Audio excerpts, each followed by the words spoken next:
pues qué gusto, después de un proceso muy largo para presentar, para publicar un libro, que nos tiene hoy reunidos, Voces indígenas, narrativas de la vida cotidiana. Tiene una larga historia, porque no crean que dijimos vamos a hacer un libro y nos ponemos a escribir y al otro día entregan el texto y ya, que vaya a la imprenta. No. Es un proceso muy, muy largo, pero también apasionante. También es un proceso que da esperanza. En fin, ya me tocará hablar un poco sobre esta historia. Vamos a construir una comunicación que pueda ser un poco más horizontal y que podamos conversar, dejar un tiempo para conversar y pues saber sus impresiones y qué les parece esta estrategia de que los estudiantes publiquen. Tenemos aquí en la mesa 3 compañeras que colaboraron con el libro y que van a conversar sobre esta historia, cómo la hicieron, qué escribieron y por qué. La idea era, yo les di clase, fue en primaria, ¿dónde fue? ¿Octavo ya? Séptimo, ¿verdad? Séptimo y octavo eran 2 semestres, y pues los invité a que escribieran parte de su historia.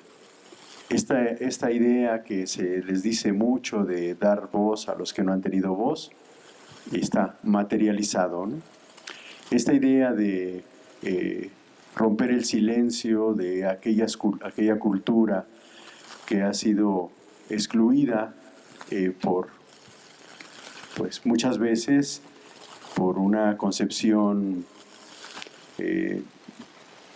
digamos que equivocada, una concepción minimizada, porque no se considera valioso lo que sabemos.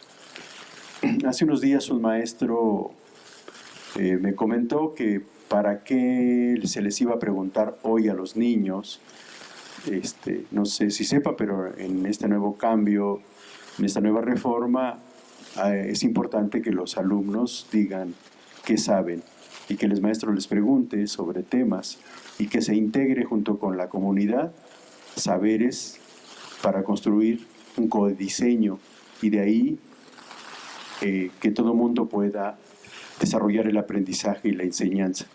Y un maestro me decía, pero pues el que sabe es el maestro, los niños no saben, los alumnos no saben. Y este libro muestra que los estudiantes saben muchas cosas.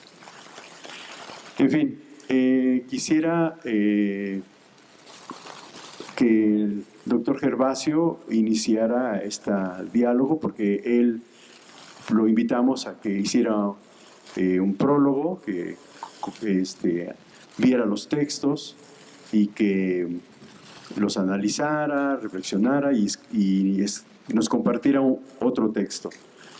Y después Lucero, la compañera Lucero y Blanca comentarán su experiencia. En fin, un poco más un diálogo relajado. Se está filmando y seguramente subirá a YouTube más otros días, pero también hay una transmisión directa en Facebook. Así es que la Universidad Pedagógica Nacional les da la más bienvenida, bienvenida a todas y a todos a su casa. Pues es su casa, ¿verdad? A uno de los cuartos, a uno de los espacios donde tradicionalmente hacemos estos diálogos. Así es que le cedo la palabra al doctor Gervasio. Tamtamni layen, Dios mugi conis layen engay, Shikishinet Gervasio Montero Gutenberg, Sandiak Hombeyets. Bueno, pues primero que nada, bienvenidos a todos, a todas, a esta charla, a este encuentro. Y bueno, cuando el doctor Pulido me comentó que hiciera el prólogo de estos textos, a mí me pareció algo muy importante desde la temática, ¿no? Si ustedes ven, dice voces indígenas, ¿no? Desde esa cuestión nos abre diferentes panoramas, diferentes perspectivas, desde donde lo pudiéramos ver o desde donde lo pudiéramos visualizar. Y en ese sentido yo me identifico mucho, ¿no? Dado que también yo procedo y soy hablante de una de las lenguas indígenas de este país, ¿no? En específico del estado de Oaxaca, el Huave.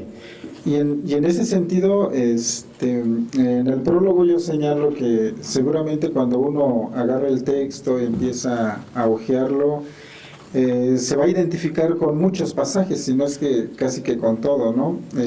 Se habla de diferentes contextos, sin embargo hay situaciones, hay circunstancias en donde seguramente vamos a coincidir muchos de nosotros, ¿no? En las vivencias, justamente en lo que queremos ver, lo que queremos conocer, o en todas estas cuestiones, situaciones que uno recorre en la vida como estudiante, ¿no?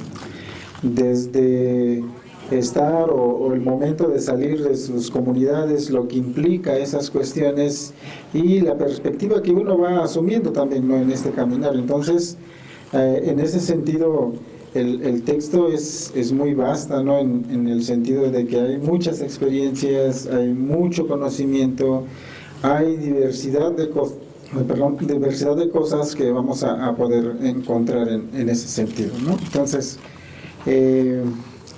voy a leer una parte de acá del texto del prólogo, y ustedes ya después tendrán la oportunidad, y la invitación es que puedan pues revisarlo, puedan leerlo y como he mencionado, ¿no? Poder ir vislumbrando y poder ir asumiendo situaciones, ¿no? En el sentido de decir, pues pasan muchas cosas, ¿no? Vivimos en este país multicultural, plurilingüe. Sin embargo, hay ocasiones pareciera que estamos hablando de una cuestión homogénea todavía, ¿no?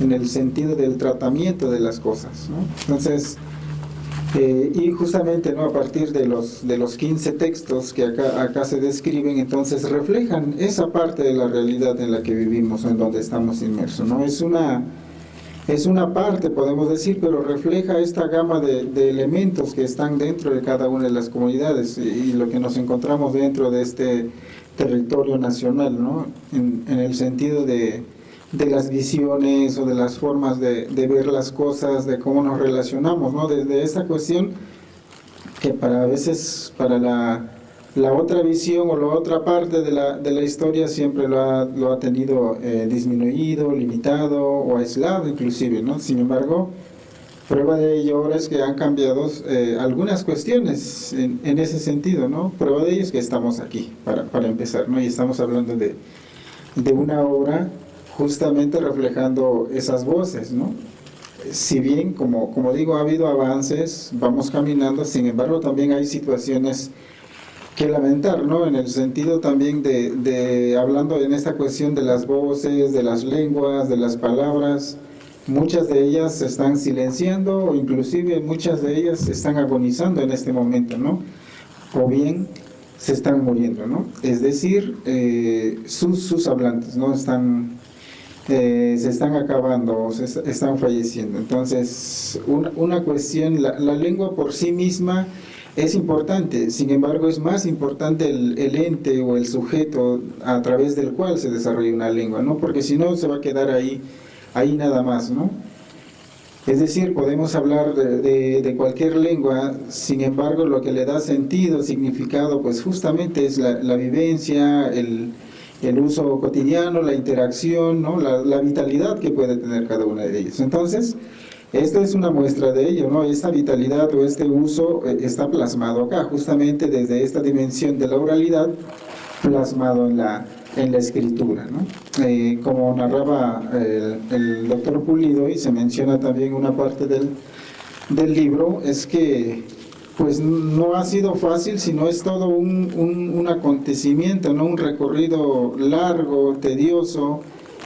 ¿Por qué? Porque justamente los estudiantes indígenas, muchos de ellos, pues desarrollan de forma natural la cuestión de la oralidad, ¿no? El detalle es cuando empezamos a plasmar ahora la otra visión de las cosas o la otra dimensión de la lengua, que es con relación a la escritura, ahí en donde nos enfrentamos muchas cosas, ¿no? Nos enfrentamos diversos obstáculos, pero no es porque uno no lo pueda hacer, sino que tiene que ver toda una interacción, una construcción a partir de la lengua misma, ¿no? Es decir, a veces no coincide con la estructura lingüística, ¿no? Desde la semántica, la pragmática, tiene otro sentido, pues, ¿no? La lengua originaria.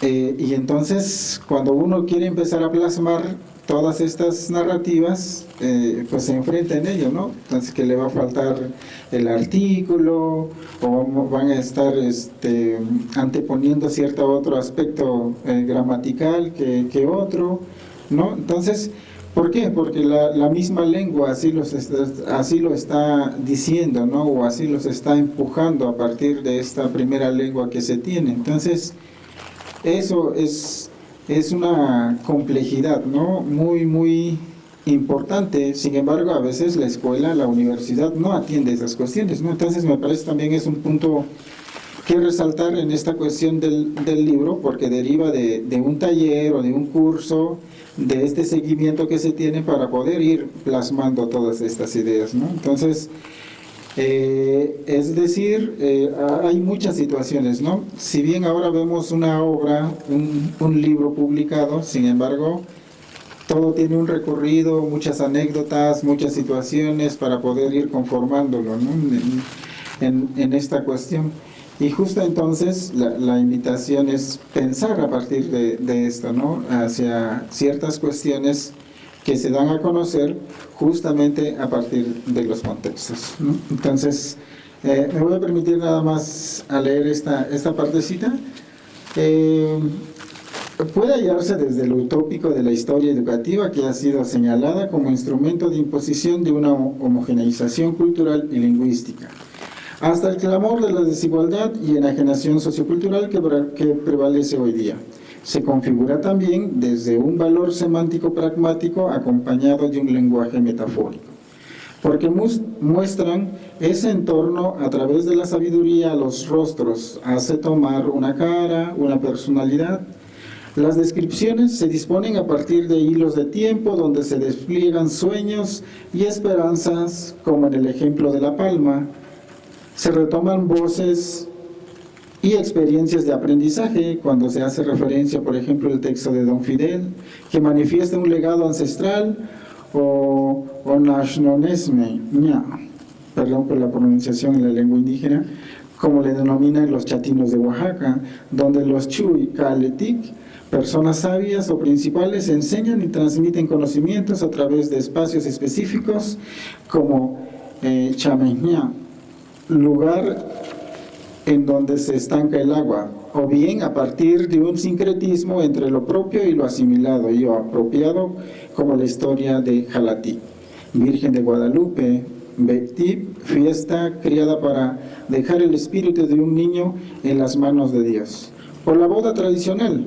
Todos ellos van dejando, reconfigurando y cambiando la forma de vida, de territorio y de organización, o como dicen los mixtecos, Be Nutu, Nintú, cambio en los hogares, y va conformando justamente la historia de vida y de voces de una sociedad que va dejando huellas a través de la voz, del uso y de la práctica que constituye la formación del individuo desde un chandí, niño, hasta convertirse en un sujeto de derecho que alza su voz de reclamo, de justicia, de equidad, pero también evoca voces de resistencia y de identidad, ¿no? Por ejemplo.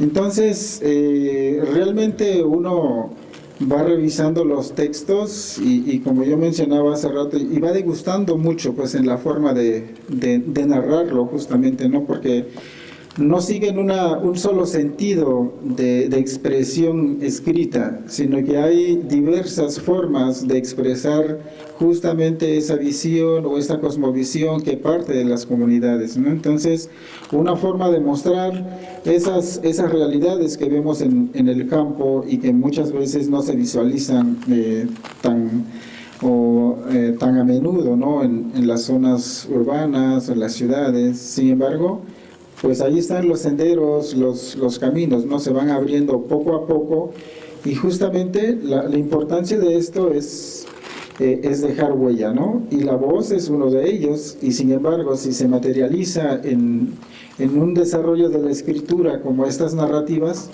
pues más aún, ¿no? Se va ampliando los escenarios, los espacios de uso de las lenguas o de cada una de las lenguas y sobre todo justamente ese pensamiento, ese sentimiento de cada uno de los autores, ¿no? Entonces, porque son justamente eso, las vivencias que tienen y todo el recorrer histórico de su vida académica, ¿no? Retomando, si bien cuestiones lingüísticas, pero también estos elementos culturales, ¿no? Que a veces en la escuela difícilmente se vislumbran, ¿no? Y que bueno, justamente la Universidad Pedagógica Nacional tiene una licenciatura de donde se deriva esto, los estudiantes donde están esto.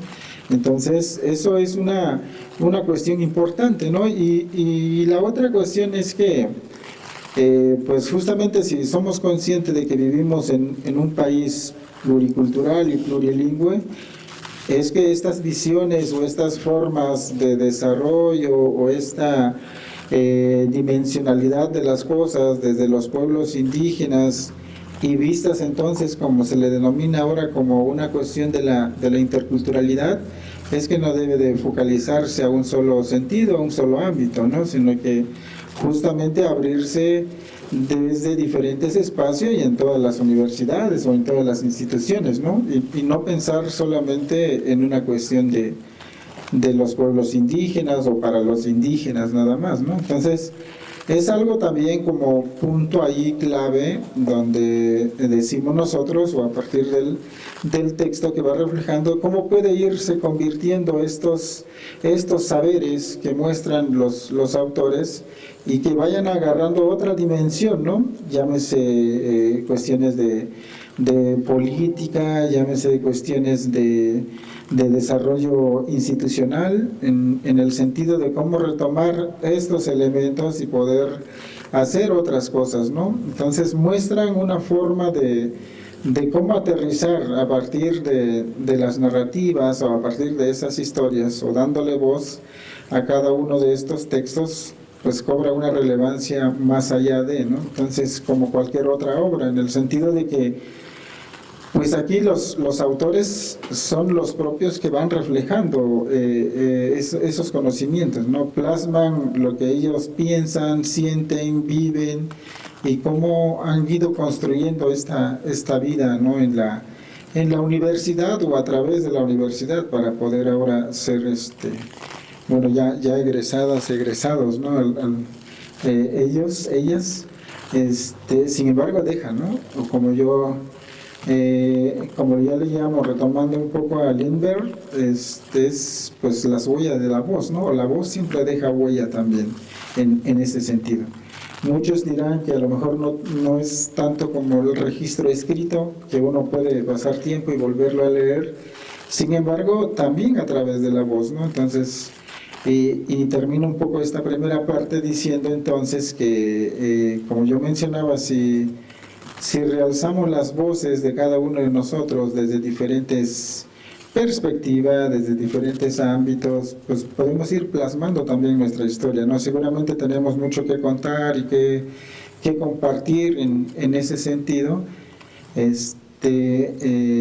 y ojalá, ¿no? Se hiciera eco, ¿no? Y que las voces, no solamente hablando de los pueblos indígenas o a partir de las diferentes lenguas indígenas, sino que las voces de hombres, de mujeres, niños, niñas, etcétera, etcétera, ¿no? O sea, en esta dimensión de las cosas que pudieran ser escuchadas, que pudieran cobrar eco y pudieran volar, ¿no?, a través de la historia, ¿no? Entonces, y una de estas cuestiones históricas, pues justamente lo refleja, ¿no?, ahí las voces indígenas, ¿no?, a partir de estas narrativas que están plasmadas aquí en la obra. Gracias. Gracias. Bueno, yo soy egresada de la licenciatura en Educación Indígena y pues como lo platicaba aquí mi profesor, bueno, el doctor Pulido, ex profesor, fue un camino muy complicado porque, bueno, y más que nada fue un apoyo que tuvimos por parte del profesor, ya que como nosotros egresamos ya en nuestro último año, pues sí fue complicado. Muchos de mis compañeros son de diferentes comunidades como lo que es Hidalgo, Oaxaca, Chiapas, el estado de Morelos y unos de aquí del estado. Y prácticamente se nos fue muy complicado estar como en comunicación, ¿no?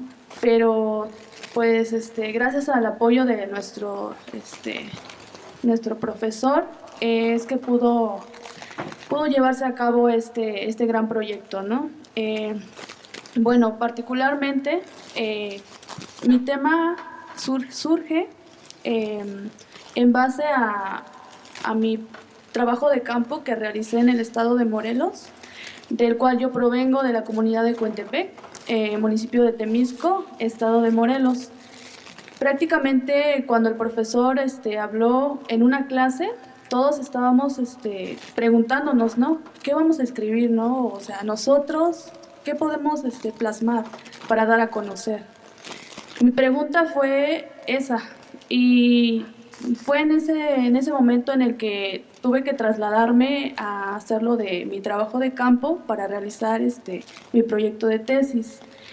Entonces, al momento de yo encontrarme con este personaje, que en este caso fue el protagonista principal, que es mi texto se llama Don Fidel, fue una persona que pues prácticamente me apoyó en la cuestión de mi investigación. Al yo llegar a la puerta de su casa, ahí surgen muchas preguntas, ¿no?, muchas dudas y muchas inquietudes, de las cuales se me ocurrió plasmar. Desde la llegada, todo lo que visité, todo lo que observé, como bien pude recordar los olores, prácticamente su vida cotidiana, ¿no? Entonces yo me acerqué a él, escuché prácticamente su vida. En ese momento yo dije, quiero escribir sobre él, sobre este momento que estoy viviendo y de lo que estoy escuchando de él, que son prácticamente esas voces que pues actualmente se están perdiendo, que son las voces de los abuelos. Son esas voces que pues muchos de nosotros como jóvenes pues dejamos de escuchar y que son prácticamente nuestra historia, nuestra memoria heredada, ¿no? Y pues fue más que nada eso. Él me narró una parte de la historia de mi pueblo, de su origen, que, bueno, siendo sincera, yo no la había escuchado. En ese momento esa lectura me atrapó y yo quise escribir más a fondo sobre ese tema, ¿no? Y prácticamente mi proyecto de tesis va enfocada a esa memoria heredada, que no solamente de ese personaje, sino de otros principales actores, como también es mi abuelo y pues otros personajes, ¿no? Bueno, pues yo también los quisiera como invitar a que pues escriban, ¿no? Escriban todas sus vivencias, porque nosotros a lo mejor pensamos, nosotros escribimos, pero pues no tiene un valor, ¿no? Un valor simbólico, pero sí lo tiene en cuestión de que es nuestra palabra, ¿no? Nuestra palabra viva. y que a lo mejor y tenemos como memoria de algunas narrativas de personas que pues ya no están, y por medio de la palabra es que pues podemos mantenerlas vivas, ¿no? Pues prácticamente esa fue mi experiencia resumida. Yo creo que pues todos tuvimos esa parte de bueno, ese trayecto para escribir este libro, y que pues por desgracia muchos de mis compañeros no pudieron asistir por cuestiones de que están muy lejos en sus trabajos y otras actividades, ¿no? Pero aquí le doy la palabra a mi compañera Lucero, para que también nos relate cómo fue su experiencia, ¿no?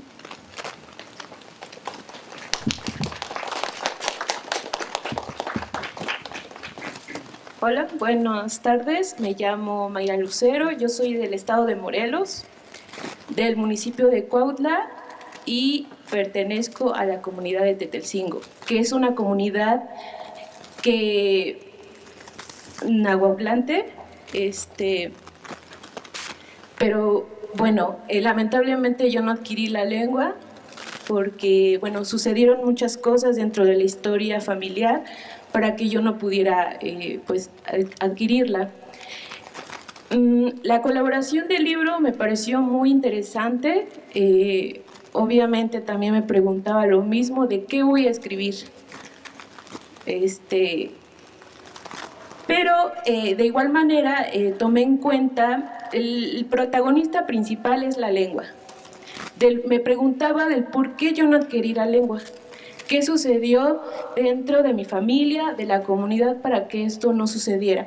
Porque, bueno, en mi comunidad hay hablantes todavía, pero pues, la mayoría son los abuelos, las personas mayores. Mis papás, la generación de mis papás lo entienden, pero ya no lo hablan, y bueno, mi generación completamente ya no. Entonces, dije, voy a hacerlo. Entonces, primero voy a retomar la experiencia de estudiar en la licenciatura. Al principio, pues sí,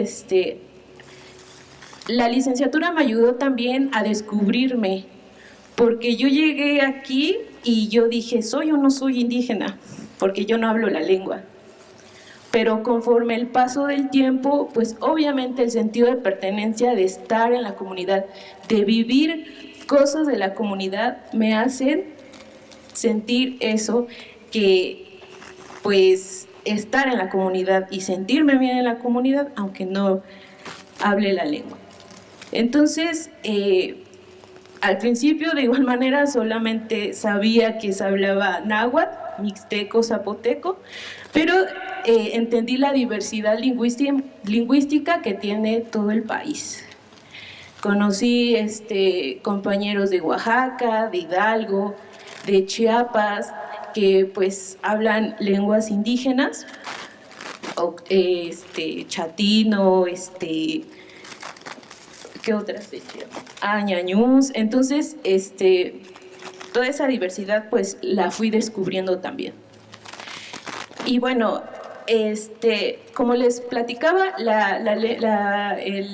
el concepto principal de mi relato fue la lengua. Entonces, obviamente, para saber eso, pues me acerqué a las personas mayores de la comunidad y bueno, preguntando también en mi familia qué sucedió. Entonces, en ese entonces vivía mi abuela, entonces yo le pregunté que por qué no fue como enseñando la lengua a mis papás, por ejemplo, bueno, a mi mamá.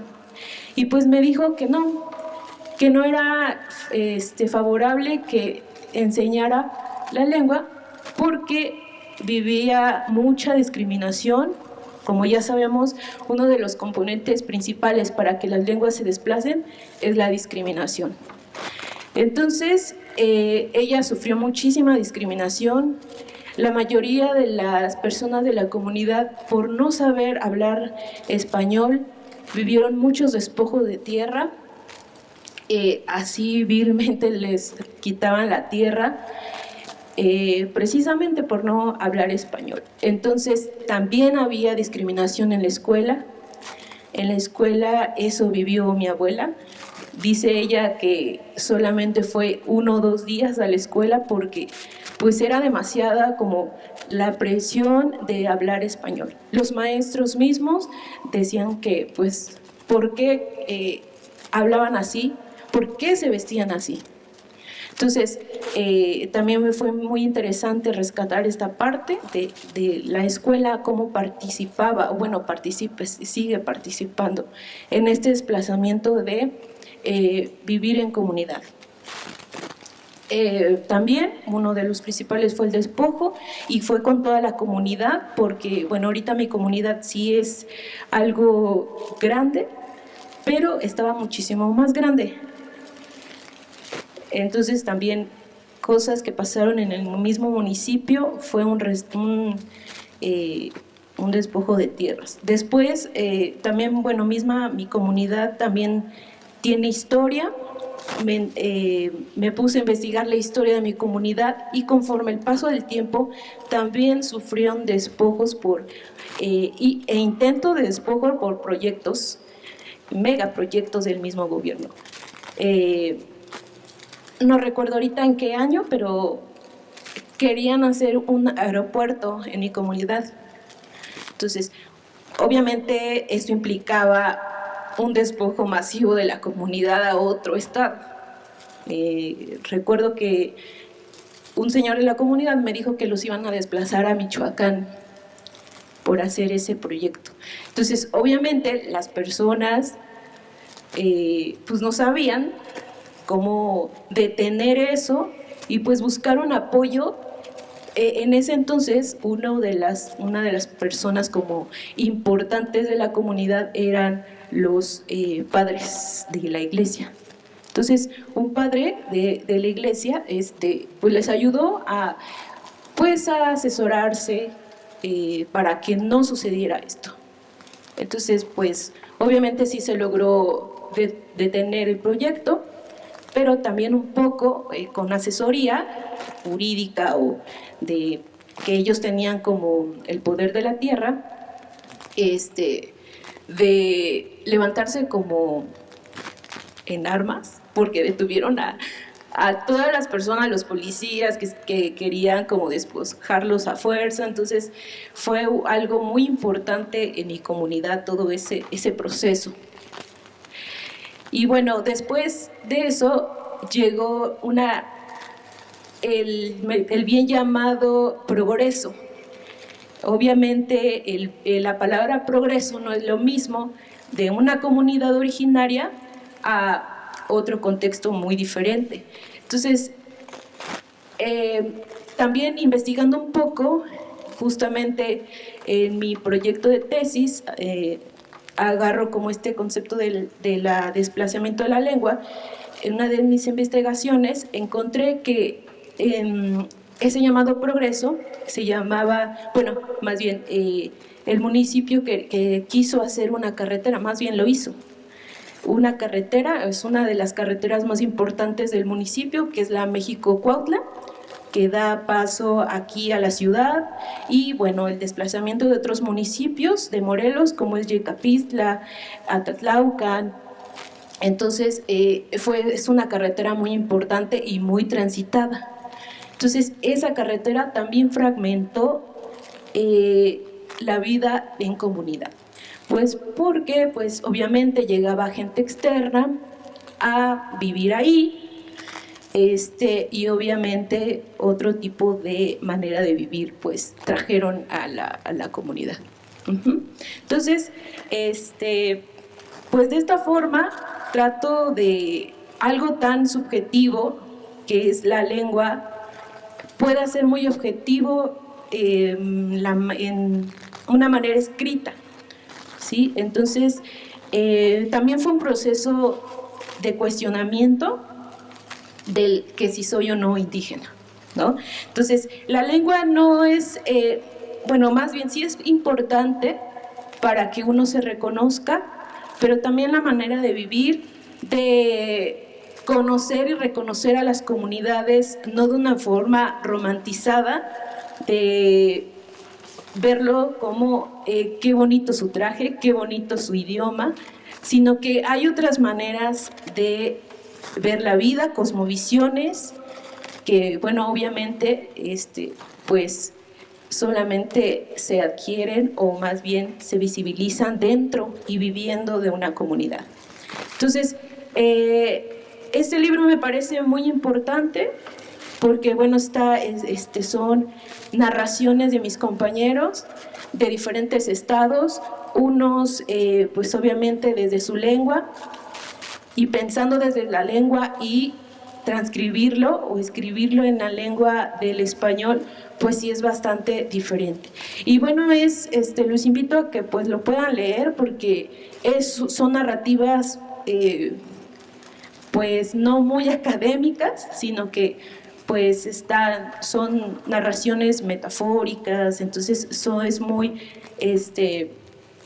fluido y muy enriquecedor pues leer a todos, y espero que pues se atrevan como a escribir de igual manera. Muchas veces creemos que no podemos compartir como muchas cosas, pero por ejemplo visibilizar las voces de los abuelos en este caso, que también agarré como esta dinámica. Entonces visibilizar eso y bueno, compartir con todos las maneras de vivir de cada una de las comunidades.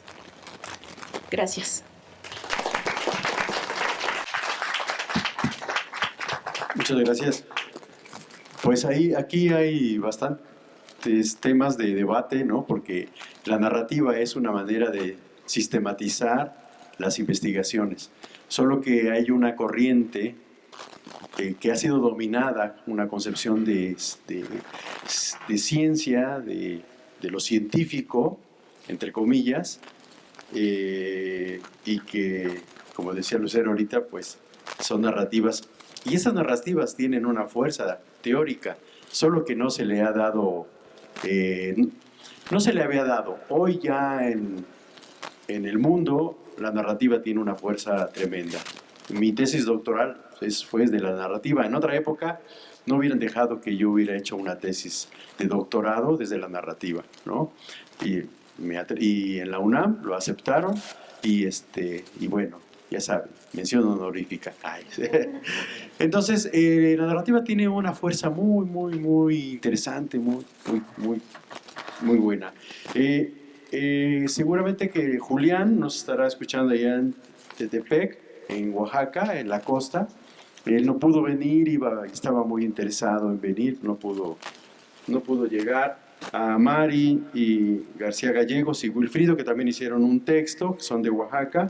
Mari va a tener un bebé en estos días y le saludamos, y es que se iban a conectar. Julián, allá está. Está José Roberto Callejas. Una lástima, ahorita quisiera leerles un pedacito de un texto de José. Bueno, acá está Blanca, Eduardo Santís, César Martínez, Edgar, Emilia, Erika Hernández, Fabiana, Guillermo, José Guadalupe Landeta, Lourdes Cantú, Elmar Rolando, y Berenice, que apareció Berenice en el Facebook, ¿no? Nos compartió. Ella está en una comunidad muy lejana. No sabemos dónde están muchos compañeros. Hicimos el intento, ojalá que desde YouTube, ahora que se transmita, puedan conectarse. Y el libro está en electrónico y también hicimos algunos ejemplares. Que el que haga la mejor pregunta le vamos a regalar un libro. Así que anótense. Bueno, 2 para que sea. Bueno, 3, ¿verdad? Está bien, 3. 3 libros. 3 preguntas interesantes. Vamos a poder obsequiar un libro. Y fíjense cómo Roberto nos plantea la ciencia Dice, bueno, se llama Una historia mostrando la utopía de José Roberto Callejas Rivera. La ciencia, como se ha denominado al conocimiento occidental, ha sido definida como objetiva, neutral y universal. En ella se impone la razón y la escritura es un elemento central. La producción de conocimiento en el mundo occidental ha desconocido la diversidad cultural y ha considerado que el conocimiento pertenece a una persona, a un grupo de personas muy limitado. Este concepto desconoce, por lo tanto, el acumulado de conocimientos que los pueblos indígenas tienen, recrean y han reproducido de generación en generación. La educación de los pueblos indígenas ha demostrado que el aprendizaje es posible a través del ejemplo, los conceptos, las leyendas, las ceremonias y el aprender haciendo. Los pueblos indígenas durante siglos han desarrollado saberes que les son propios y han desarrollado conocimientos útiles, legítimos, válidos y necesarios, y sobre todo adecuados a sus necesidades vitales. No existe por ello ningún pueblo ignorante. Crear, recrear, producir, modificar y adaptarse a un ambiente lleva implícita la necesidad de conocer el funcionamiento de la naturaleza, la construcción de los objetos, la organización social y el autoconocimiento. La sabiduría surge, por tanto, unida a la vida cotidiana y al trabajo. Y después Roberto va narrando cómo le enseñaron a leer y escribir, cómo lo golpeaban, cómo lo maltrataban para que aprendiera el español. Esa es una constante de la cultura indígena en México. ¿Y por qué? Porque seguramente que ustedes van a escuchar diciendo a alguien, es que deberían de ser todos como José Vasconcelos. No, siempre ponen José Vasconcelos, pues a él se le debe que se homogenizara una cultura de una lengua, solo el español, y desplazara. La primera vez que yo fui a Oaxaca vi como una maestra tomaba al niño de la oreja y le decía, los estaba sacando, y yo fui a dar un curso y le pregunté por qué lo lastimaba. Y me dijo, ¿por qué está hablando zapoteco? Y ya saben que tiene prohibido hablar zapoteco en la comunidad, en la escuela y en el aula, ¿no? Y eso viene desde una política de educación de los años 20, ¿no? Cuando Vasconcelos intentaba, desde su concepción ideológica y política, válida tal vez, para ese momento que todo mundo se comunicara en español y que las lenguas pues se integraran, ¿no? El integracionismo, en fin, hay toda una historia ahí interesante de ello y pocas veces se toca esta parte brutal, como decía el doctor Gervasio, como algunas lenguas desaparecieron por esa política de exclusión. Así es que, y sentirnos orgullosos de hablar una lengua es muy lejano, ¿no? O sea, casi nadie quiere saber que se habla otra lengua, una lengua, y son de lenguas, pues, hermosas, ¿no? Y aquí se insistió mucho en estos textos de que escribieran y narraran en su lengua, y se resistieron los compañeros estudiantes a escribir en su lengua, ¿no?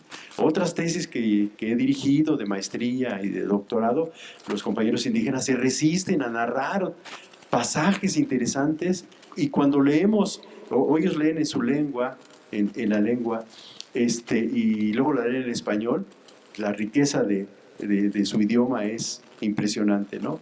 Pero todavía no lo logro convencer.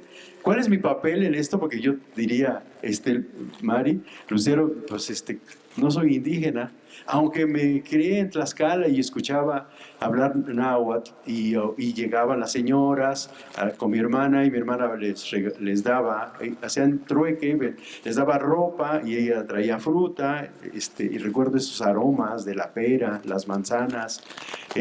Para mí es mágico estar escuchando diálogos. No sé cómo le hacía mi hermana, ¿no? Para intercambiar, pero yo tendría 6, 8 años y oía, o sea, escuchaba, gracias, y cómo no, o sea, palabras que se me quedaron en mi memoria y que fue algo maravilloso, ¿no? Y he querido, siempre digo, este año voy a aprender el náhuatl, pero las tareas siempre se dan. Quisiera mandar un mensaje a los mandones de allá, porque Julián baila, es un bailador, y narra, uno de los primeros textos, narra cómo bailaba, cómo fue creciendo en su comunidad, ¿no? Ese papel de bailador, porque llegan a un momento en que tienen mucho sabiduría y poder sobre este proceso de conocimiento cultural. Entonces me dijo Julián que les mandara un saludo a la comunidad. Y les reitero, finalmente quisiera también agradecer a la correctora de estilo, Milenka, que pues hizo un gran trabajo, ¿no? Porque, como dijo Blanca, ya no nos pudimos conectar. Yo mandaba correos y correos, ¿y qué creen? ¿Quién me contestaba? Nadie. Estaba en el vacío, allá en el ciberespacio, diciendo, y mandaba los textos, mira, aquí te falta esto, amplíale aquí. No da tiempo, pero después habría otra oportunidad de narrar cómo es este proceso de la escritura y la reescritura, que es apasionante, ¿no? Porque es como los niños cuando te entregan un texto, para los que son maestros, y ya, maestra, ya está. No, pero mira, qué riqueza. No, maestra, ya no. Ya, así está bien, maestra, ya, ¿no? Así los compañeros, ya, y ¿qué te dice? No, ¿qué más? Y tal. Y bueno, ya terminamos el texto, tardó mucho tiempo en motivarlos y que escribiéramos, hiciéramos un guión, un plan de escritura, y se fuera escribiendo poco a poco. El texto fue creciendo, yo me fui entusiasmando con lo que platicaban. Hay un compañero que narra sobre cómo aprendió la música en su comunidad y luego se metió un poco como al rock y luego regresó a los saberes comunitarios. O sea, si ustedes lo leen con calma van a ver cómo hay mucha sabiduría, muchos conceptos que la ciencia la ciencia tradicional no la necesitamos desde esta perspectiva. Y bueno, y después ya pedimos favor a la doctora Milenka que nos hiciera la corrección y los compañeros participaron en una parte económica y yo puse la otra parte. La doctora no cobró, su hija tampoco, es la diseñadora, es diseñadora y esta editorial pequeña tiene ese enfoque. Unos 2 años antes sacamos otro que se llama Te cuento y me cuentas, cómo los niños, cómo los estudiantes de licenciatura de indígena les contaban cuando eran niños. Y ahí hicimos la recopilación, ese está en la red, ese no pudimos hacer ningún libro impreso, pero son historias muy, muy interesantes de qué les contaban, ¿no? El clásico, el Nahual, la Llorona, pero hay otras historias de la comunidad que les contaron frente al fogón, tomando café o un pan, ¿no? Entonces, imagínense esos aromas ahí con el abuelo, con la mamá, platicándoles historias, y que eso, pues, llevados hacia lo afecto, hacia el corazón, porque esos niños, hoy ya licenciados en educación indígena, que se atrevieron, algunos al final dijeron, no, ahora sí que desbórreme, ¿no? Dijo, no, yo no quiero participar, profesor, estás en todo tu derecho. Seguramente se van a arrepentir ahora, ¿no? Que lo vean y dicen, ay, pero ¿por qué fui tan soberbio? Bueno, hay que respetar su ideología. En fin, que sí tuvo un trayecto pues difícil, pero la escritura así es. Quien diga que la escritura es, pues no, en la escritura hay que tomarle la pasión. Ahora que van a hacer las tesis, hay que tomar la pasión para ver lo que están escribiendo, cómo lo están escribiendo, a quién entrevistan, ir a la comunidad, y no dejarlo pasar, porque algunas estudiantes que veo por allá tienen algún tiempo que no se titularon y ya han regresado, y ojalá que se titulen porque pues, es un paso, hay que cerrar ese ciclo.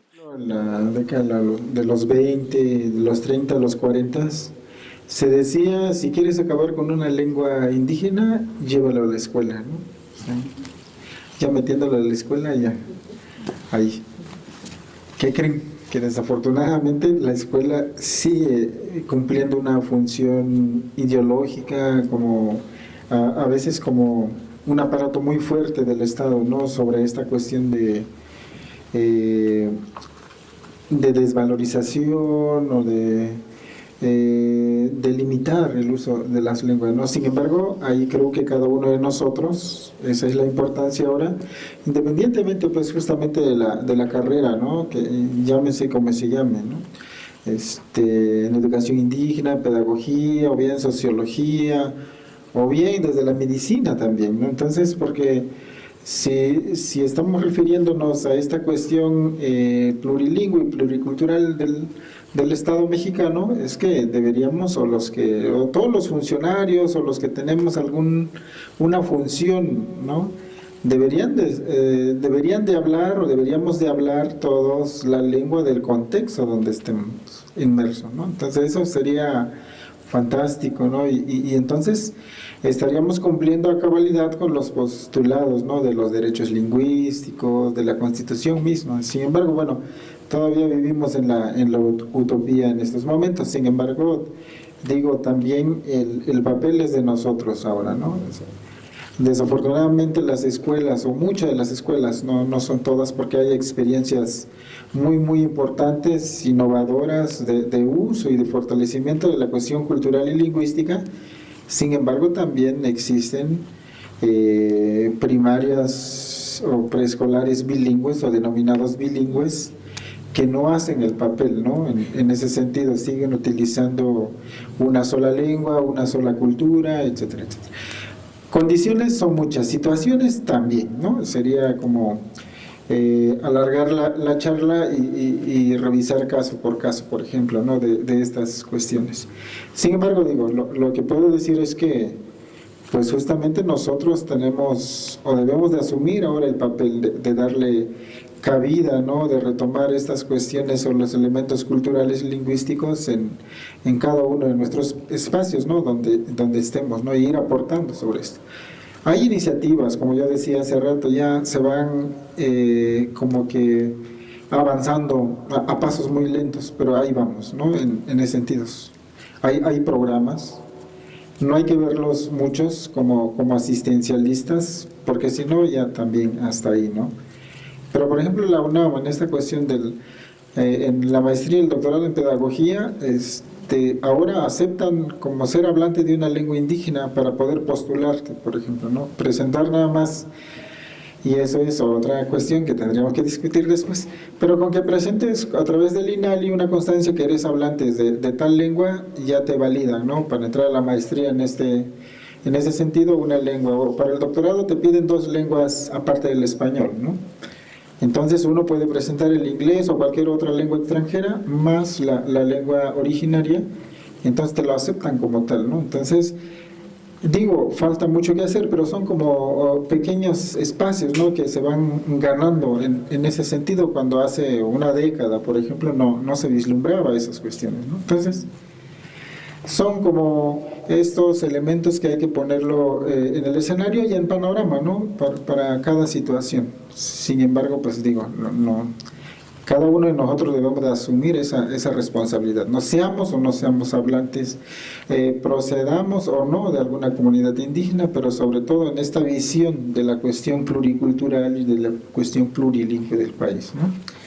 Mi pregunta sería, ¿cuáles considera que sería una buena estrategia para que estas historias como que no pasaran desapercibidas y que se pudieran dar a conocer en un nivel como educativo, y pues le dieran más importancia y valorar a nivel como nacional?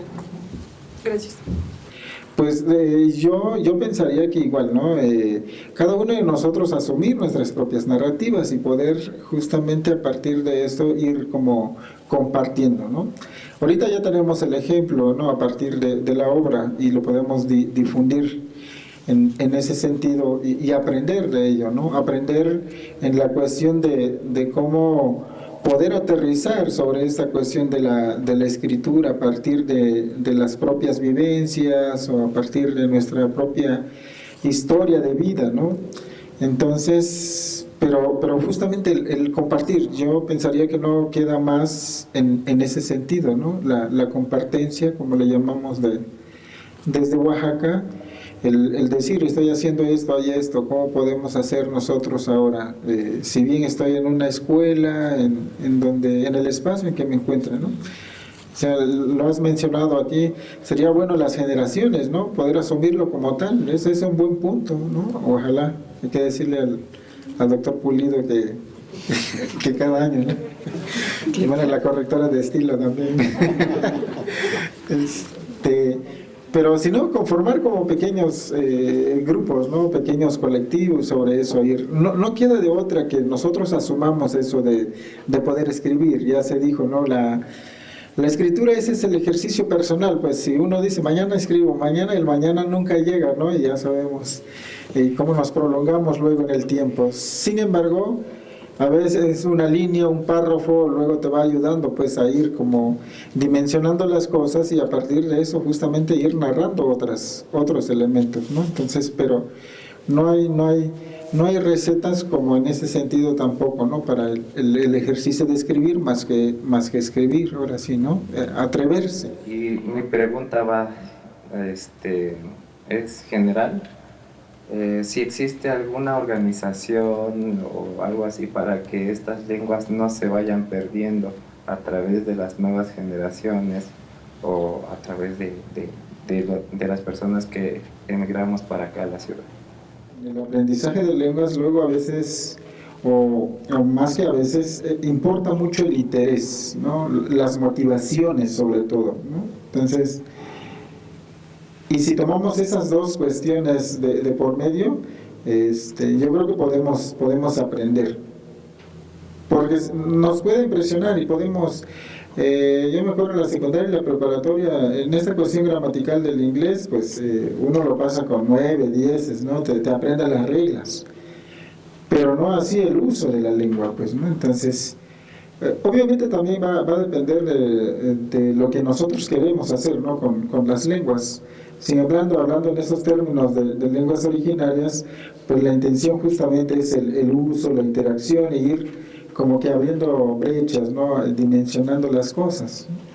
Y yo luego he revisado, he visto también que el Centro de Lenguas ha implementado cursos, ¿no? En lenguas originarias. Sería un buen elemento de analizarlos, ¿no? Cuántos escribes, cuántos terminan, cosas por el estilo, ¿no? Entonces,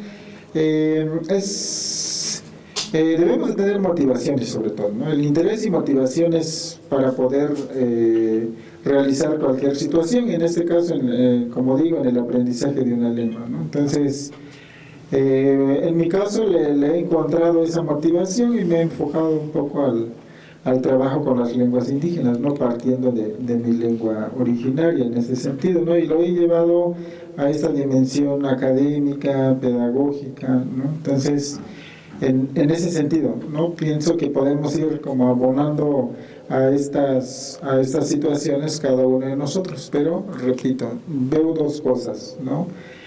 Interés y motivación, porque lo otro puede haberlo, ¿no? Y si está en los requisitos, pues ahí está, ¿no? Nada más que no hay seguimiento, alguna otra cuestión por ahí, difícilmente nos perdemos luego, ¿no?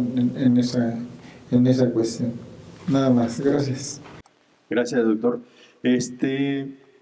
Lo que pasa es que hay una carga ideológica en la sociedad. Yo, por ejemplo, un ejemplo nada más, mi sobrino vive en Alemania, la mamá le habla en español, porque es mexicana, y el papá le habla en alemán, porque es alemán. No hay ninguna carga. Él crece escuchando y hablando.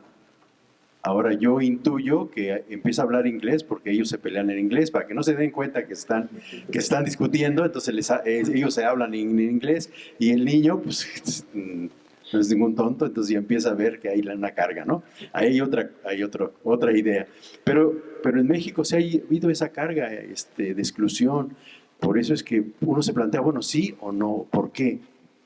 Cuando debería ser normal, o sea, está hablando en su lengua y está hablando en español, ¿no? Me parece que ha sido muy rico ver cómo desde las narrativas se puede escribir y construir.